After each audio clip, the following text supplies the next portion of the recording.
Am I the a-hole for telling my ex-wife we aren't a team and I'm the only one to make parenting decisions? Hello everyone, posting this because I've been extremely conflicted after this last argument with my ex. I don't want to diminish her accomplishments, and I hope it doesn't come across that way in the post. For context, when I was young, I married who I thought was my soulmate and had 2 kids together, a daughter and a son. Unfortunately, I did not know my wife was an addict and alcoholic when we married. She hid it extremely well, until a few years in, I began noticing patterns and eventually confronted her. We split when the oldest was 3, and she signed over custody. I know she ended up being homeless a while after our split because her parents didn't want anything to do with her. Did not know anything besides that. Then she contacted me about a year back and told me she was 3 years sober, had a stable job at home. I checked with her family and everything, and yeah, she was telling the truth. She really wanted to meet her kids, and while I was a little upset at the "her kids" line, I eventually decided it wasn't my decision to make and left it up to the kids, who are now 16 male and 17 female, going on 18. They decided they wanted to meet her, and that was that. They have been hanging out with her about twice a week, and I let her come over for dinner almost every night. No sleepovers at her place as of now. So far, they've kind of have the aunt-ish relationship with her, but they do seem to be enjoying it. Which brings me to our conflict. I am far from being a great dad, but I honestly believe I am a good one. I've built trust with my kids through therapy and heart-to-hearts over the years. They're fairly popular at their school, and they recently got invited to a party that I gave them the go-ahead to go. I've spoken to them about the dangers of alcohol, drugs, etc., and they know I am always available to pick them up in a situation they don't want to be in. They also know why me and their mother split up. The kids came home around 11 and just gave me the teen-type rundown. Who was there, they couldn't believe who did what, blah blah. They also were honest with me and told me they tried Jell-O shots, which they thought were gross. That was the end of that. They weren't drunk, they weren't buzzed. They tried a drink and that was that. They were there for 2 hours and came home. Well, I guess they brought up the party in front of their mother that following breakfast meetup, and she was livid. She tried to ground them from electronics and socializing for 2 weeks. They said it was really awkward and asked me to pick them up without much of the details. While they were waiting in a car, I spoke to her, and when she told me, I honestly laughed. I asked her what gave her the right. She responded that she really wants to be a mother to her kids, and I should give her the chance to parent.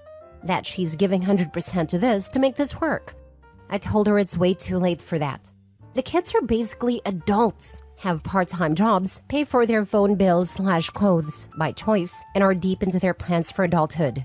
She then told me I was robbing her chance to make things right, and asked what was the point of letting her into their lives if I wasn't letting her be a mom. That we needed to be a team because she needed my support.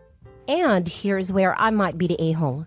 I told her the kids are well past the age of asking me why mommy doesn't love them when crawling into my bed at night, and that she was welcome to leave again. And as far as being a team, the only team is me and my kids. I am their parent. They listen to me and respect me because I've listened to and respected them their whole lives. We have not spoken since then, now going on a week and a half. She has still texted the kids good mornings/night messages, but has skipped 2 meetups they usually have so far. So am I the a-hole? Now for the top comments. Not the a-hole. She needs to know her place. It's great she got clean, but she missed out on basically their entire childhood. She now needs to accept she won't have that mother/kid relationship with them like she wants. I agree. I just don't want this experience to kill the effort she put in. I do believe she can have a relationship with the kids, and they also seemingly want some type of relationship with her. But they aren't kids. My daughter is hoping to study abroad in Germany because she wants to move there. This is past the dreamer level because she's put a lot of time into it already and has her scholarship applications planned out.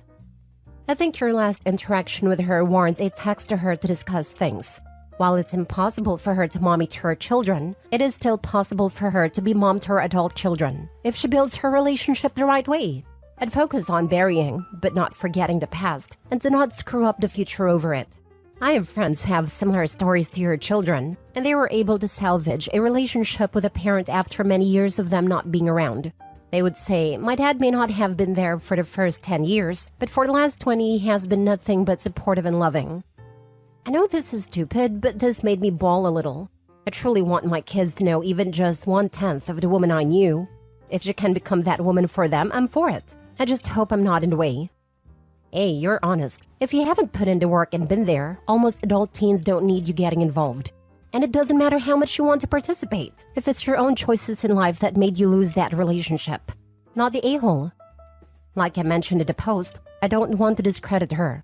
She knew I wasn't going to let some freshly sober stranger around my kids. She did seemingly work hard at it, and started repairing the smaller relationships first before she decided she was ready to try and face us. It's just unfortunate she was this late. She is closer to being the woman I knew when we met now than our entire marriage. Next story. Am I the a-hole for wanting to divorce my husband over kids? I, female 29, knew from a young age I don't ever want to have or raise children. I met my husband in college, and he was decidedly child-free too. We got married a couple of years back. My husband's younger sister, female 24, has 3 kids, male 5 and 2-year-old twins with different deadbeat guys. 2 months ago, she left all of them at our house. Said she was going on an errand and never came back. Just left. We filed a report and everything, and last we heard, she was safe, but did not want to come back. My husband's mom is a minimum wage worker barely scraping by. She used to be a single mom and did not want to raise these kids. I don't want to raise them either. Don't get me wrong, I feel bad for them. But raising kids is a huge responsibility I don't want to take up. In the 2 months they were here, our expense has increased. We had to buy them clothes and stuff, and they're sleeping in our living room on air mattresses as we only have 1 bedroom. I had to work from home and look after them because my husband cannot get work from home, and daycare for 3 is expensive. It has been really rough to say the least. CPS did get involved and ask us whether we want to keep the kids or not. I do not. I thought my husband would be on the same page, but he wants to keep the kids. CPS has asked us to decide quickly and make necessary changes. Get a bigger home for one. My husband and I have gone back and forth on this. I cannot live the next 16 years like this. Raising kids is hard and expensive, but he wants to be there for his family, which I get. So yesterday I told him I want a divorce, quickly, before he made any commitments and dragged me into it with him. He called me an a-hole for divorcing over kids, for abandoning him when he needed me. I told him he knew my boundaries well in advance, and this was a commitment, children, that he is unilaterally deciding on. Am I the a-hole? Edit. This is not relevant, but it is increasingly annoying when 1 out of 5 comments are telling me about wedding vows. We did not do traditional wedding vows. We do not believe until death do us part. Our vows did include not having children. Our vow was to stay together till staying apart made us happier than staying together will. Staying in a toxic relationship where you hate each other's guts just because you made a vow was never appealing to us. While some may think you're a hard person for your decision, you are not the a-hole. You had this crazy idea that you would get to remain child-free when you married someone who also wanted to be child-free. It's not like you're not agreeing on what temp to set the furnace or what color to paint the kitchen. This is about as huge as it gets, and he made a choice he made, without caring about your feelings. I think he cares about her feelings. It's a horrible situation. He's right for stepping up though. Those kids have already been abandoned once by someone who is supposed to love them.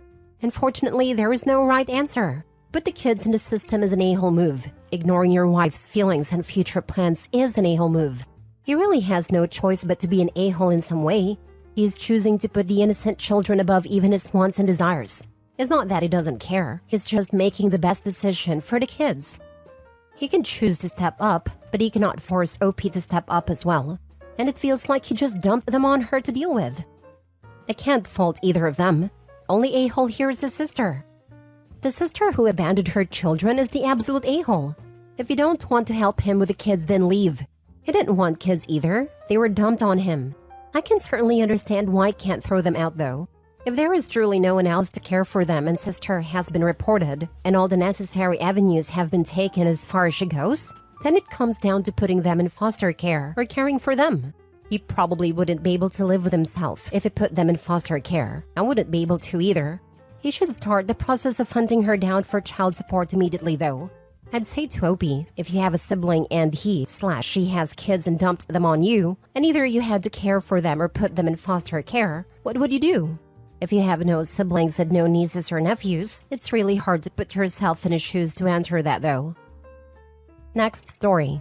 Am I the a-hole for breaking up with my girlfriend after she was assaulted? My ex-girlfriend, female 24, and me, male 25, were at a bar last Friday, and when I left for 5 minutes to grab a hot dog as the bar stopped serving food at 11 p.m., I came back and found my girlfriend dancing intimately with a guy.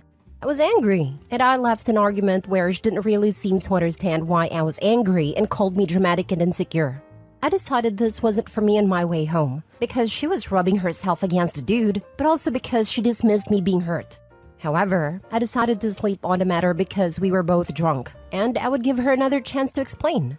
Next morning, I woke up to a million texts from her. She was asking me where I was and to come back. This was until 2 a.m. and then later at 7 a.m. from her mother telling me that ex-girlfriend was assaulted and beaten and that she was in the hospital. Since that day, I have been harassed by her family calling me out for leaving her drunk in the middle of the night. While I do feel bad for what happened to her and some guilt, I still don't know what I was supposed to have done. But now her mother tells me that I need to visit her. But I said that I wanted to make it clear that we are broken up. Decided that before anything happened, and that if I visited, maybe it would be worse, because she might think we are back together. I've talked to my family and they don't know what to say. It is all an unfortunate situation altogether, and I have no problem being there for her and supporting her. But wouldn't that give her the impression that we are back together? I don't want to add to her hurt, but at the same time, I'm done with this relationship. Am I the a-hole? Now for the top comments. Info. Does the ex know you broke up with her? You said you were both drunk, and also said you decided to sleep on the matter. I don't know. I couldn't just tell her it is over when I found out what happened. But her texts were angry, and she threatened to end it if I didn't come back. And the last one she called me insecure was. It was strange, because before I left, I told her I was going home, and that she could take an Uber home to her place because I didn't want to see her until we have sobered up. Have you showed her mom these messages? You need to break up with her. She completely disrespected and borderline cheated on you depending on what your boundaries were. Man, that title is really kind of misleading. Based on that, I was initially ready to throw out the YTA vote. But after reading it, what were you supposed to do? It seems to me that the relationship ended a few hours before she was assaulted. How are you to know that something so horrible were to happen to her? Nobody is at fault for her being assaulted except for the man who did it. Not the a-hole. I was asking if I should suck it up and be there for her until she's stronger. Then we can part ways. Nah, dude. Block the whole lot. It sucks it happened to her, but it is not your fault. And it's not on you to help her feel better, especially if it's just going to open more doors to her and her family berating you. If you haven't made it clear to her that you're not with her anymore, send her a text, then block. Last story. Am I the a-hole for not supporting my sister in having a baby? My female 32, sister Emma, female 29, has always wanted to have kids and be a stay-at-home mom. That's literally all she dreamed about. A big wedding, house, kids. I have a very different idea of life in the opposite direction, as in career and child-free. Let me be clear, I am not ditching her choice. Every person has right to their own choices. But I do not think forcing other people to bear brunt of your choices is good. To get to the story, our parents spent a fortune on my sister's wedding. She got married around 5 years ago, but they have trouble conceiving and has already gone through 2 sets of IVF. It is sad. Our parents don't have any money to help them, and neither does brother-in-law's family. From what I know, they don't have savings, are renting and have not paid off their student loans. So a few weeks ago, they asked if I could help them, and I said no. They asked why, and I just said my answer is no. I am sorry for them, but I won't give them money. They kept pushing about it, saying how I go on exotic vacations and own a house already. I do. I worked hard in college with full scholarship and immediately got a well-paying job. I lived within my means and saved up to buy my own house. It's not much, just a 2 BHK apartment. But to me it's great. I said my financial status is none of their business. If they want to have a family, they need to be able to afford it themselves, not ask me. My sister got mad at me saying I am refusing to help her because I hate children, that I am punishing her for her choices. I said I'm doing no such thing. She is entitled to her choices, but I'm not obliged to fund her. She is really mad at me for not helping, and my parents are asking me too. They're saying no matter my choices, I should support my sister since I can. I'm still not on board since I believe only people who can afford kids should have them, and that I shouldn't have to pay for her choices. My sister, her husband, and his family are calling me an a-hole though. Am I? Not the a-hole. You are not, in any universe, responsible for your sister's fertility issues. Your sister can get a job to fund her treatments and be a stay-at-home mom once the baby is born, not the a-hole. Exactly. I don't get it. I've always wanted to be a stay-at-home mom and still hope I do someday. However, I've always planned to work after marriage and before baby, even if I married someone with a good amount of money. What harm can possibly come from having a little more saved up? It really makes zero sense to refuse to work when you don't have a baby yet, but require expensive IVF treatments. Also, are you just never going to work again if you don't ever have a child? IVF is 5 figures minimum. You are not required to fund that for anyone. Also, how are they going to afford a kid then? Not the a-hole.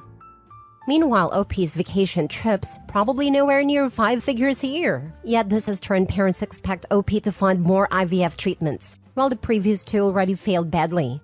Even worse, if it does become successful, they're going to expect OP to fund a childcare and life of that baby as if she's the parent.